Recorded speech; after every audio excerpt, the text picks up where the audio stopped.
राज्याचे माजी गृहमंत्री अनिल देशमुख यांच्या घरामध्ये गृहकलह सुरू झाल्याची चर्चा आहे। काल सलील देशमुख यांनी पक्ष सदस्यत्वाचा राजीनामा दिलाय। वडिलांच्या नाराजीवरून सलील देशमुख यांनी राजीनामा दिल्याचे सूत्रांकडून कळतंय।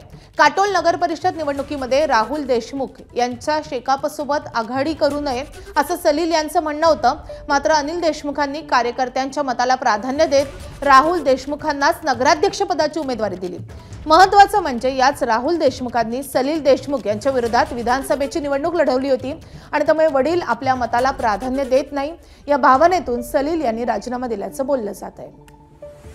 सलील बाबूंशी मी तुम्हाला सांगितलं, सलील बाबूंशी मी संध्याकाळी त्यांच्या निवासस्थानी जाऊन मी त्यांच्याशी चर्चा करेल। मग काय कारण मी म्हणतो समजून घ्यायचा प्रयत्न करेल, पण निश्चितपणे तुम्हाला सांगतो जर त्यांची काही नाराजी असेल तर नाराजी निश्चितपणे दूर करण्याचा प्रयत्न केला जाईल आणि मला पूर्ण विश्वास आहे की त्यांची नाराजी दूर करण्यात आम्हाला यश येईल। कुटुंबात कुठलाही वाद नाही, पिता पुत्रांमध्ये अतिशय प्रेम आहे, अतिशय सामंजस्य दोघांमध्ये आहे। मी तुम्हाला तेच सांगतोय की कदाचित तब्येतीच्या कारणावरून काही निर्णय त्यांनी घेतला असेल तर कदाचित त्या संदर्भामध्ये त्यांच्याशी चर्चा केल्यानंतरच मला या संदर्भामध्ये माझं वक्तव्य देणं मला श्रेयस्कर ठरेल असं मला वाटतं।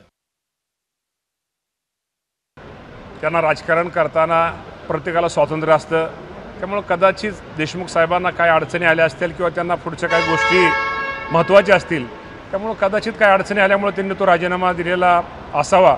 या बाबतीमध्ये मी आगाशी म्हटल्याप्रमाणे या बाबतीमध्ये अजितदादा पवार साहेब योग्य तो निर्णय घेतील। एबीपी माझा, उघडा डोळे बघा नीट।